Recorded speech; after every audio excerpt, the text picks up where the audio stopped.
Hi guys, welcome to another episode of Ask a Transsexual.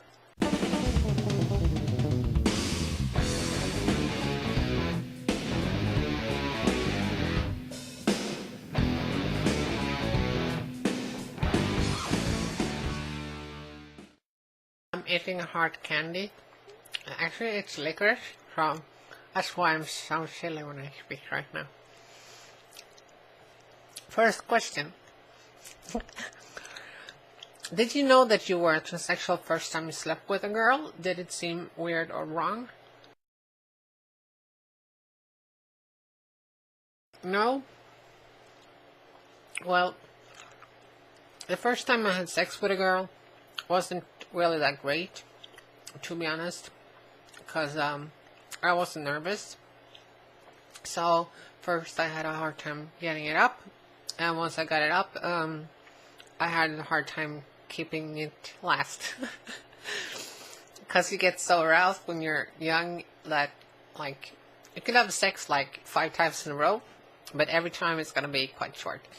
Our sex wasn't much fun in general, because I wanted to do all kinds of stuff and she didn't.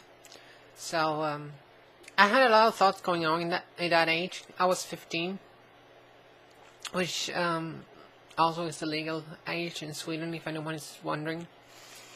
No, I had a lot of questions about myself. I was really uncertain about myself. I didn't have much self-esteem at all. I was feeling rather low in general. But my transsexualism didn't really have that much impact with my sexuality. And that's not because my sexuality was all great or anything.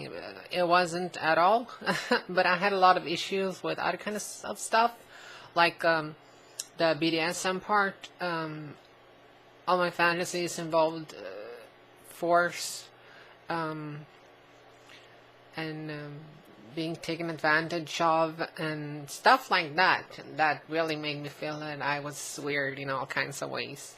And so being a transsexual wasn't at the top of the list of weird things about me. And I had fantasies about dominating girls. And having a dick kind of helps with that. That's why a lot of dominant females use a strap-on. I have mine built in. So that wasn't much of an issue, like having a dick and being a girl. Not by itself. It was more when I fantasized about guys that I felt it was kind of odd that I had a dick, because I had a lot of fantasies about being a girl, and in my fantasies I didn't have a dick. I was a normal girl.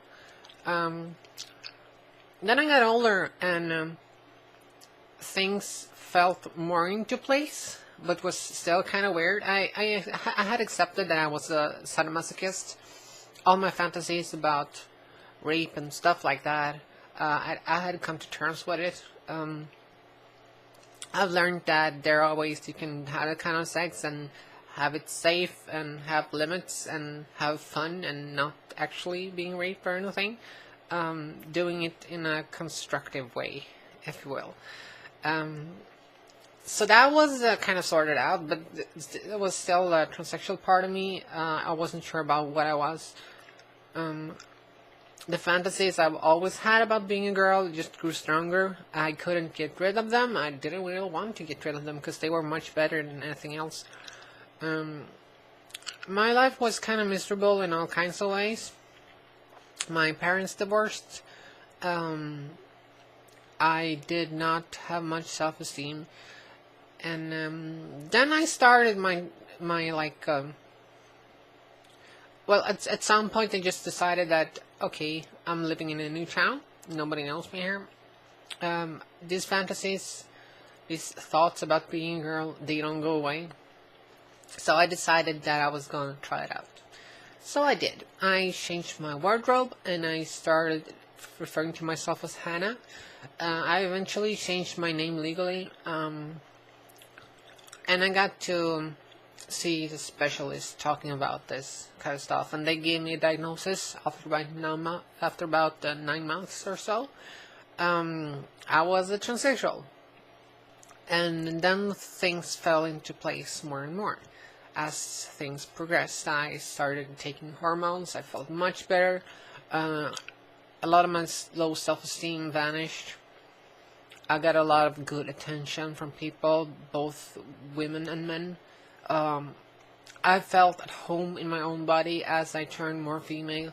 Um, if I wasn't sure about being heterosexual beforehand, I was definitely sure once I realized that there could be such a difference. I mean, I didn't know any better because if you grow up always feeling weird, being depressed and all that, you don't really know what life could be. All you know is what you're feeling, and what you're feeling is relative to what you know. So I mean, the normal state for me was pretty much being depressed. Also, a very quiet person. When I grew up, I was very, like, into myself, into thinking about stuff, analyzing, being quiet, just thinking. Not very talkative at all. Were very shy. And it all became much different once I realized what was wrong with me. Once I had that base in my life, that foundation for my personality, everything else kind of more or less fell into place. Second question. Are you thinking of starting a family in the near future?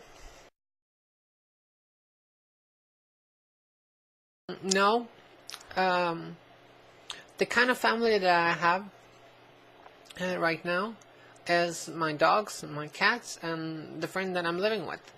Um, and that's my family. I'm happy with what I have, pretty much. I would like to have a partner. I would love to have more sex. Um, a female, a girlfriend or boyfriend doesn't really matter. It matters that it's a person that I really care about. And if I end up having a serious relationship that lasts for a longer period of time, I'm probably gonna wanna have to. I'm probably probably gonna wanna have kids someday. But I'm not there yet, and I don't plan much about it. It's just something that will have to come when the time is for it. Like, I can't give birth to kids, so it's not like I'm on a rush, really. Um, I'm not going to be infertile by the age of 35 because I'm infertile right now. Um, so if I'm having kids, I want to have a good relationship. I want to have a safe sphere of people that are my closest circle, that aren't going anywhere. Like a stable place, because I know when I grew up, I had it quite stable actually, and I was still in a mess because my insides weren't like, nothing made sense. And if I had grown up in a less safe surrounding, with parents divorced at a much younger age, I don't know what, like being harassed in school, stuff like that, things would have gotten much worse. I would probably have ended up killing myself. But I didn't. And I think much of that was because I had parents who loved me, and all that kind of stuff. So I want to make sure that if I'm having kids, I want it to be mentally safe for them. Like, no, the world aren't gonna like fall apart around them when they're growing up. That's important for me. What is the age range of men you like to date?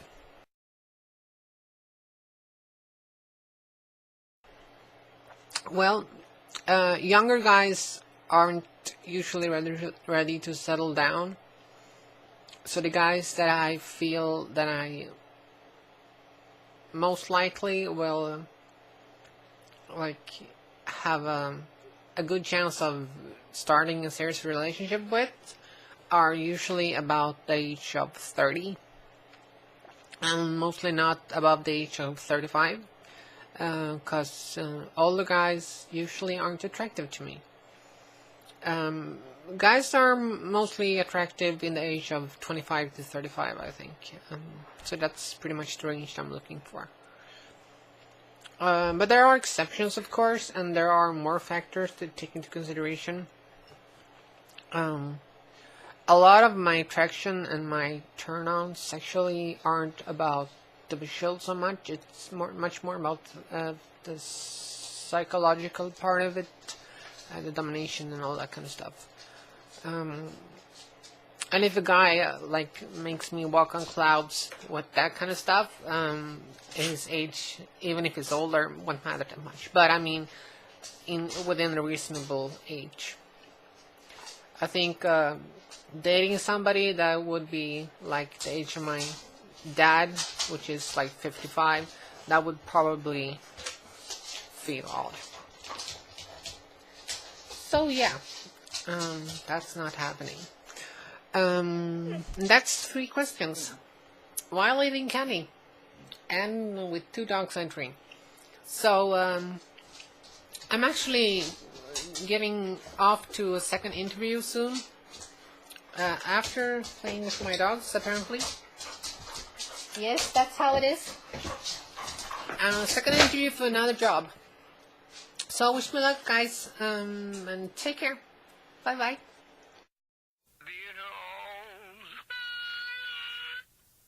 That's where I'd rather be.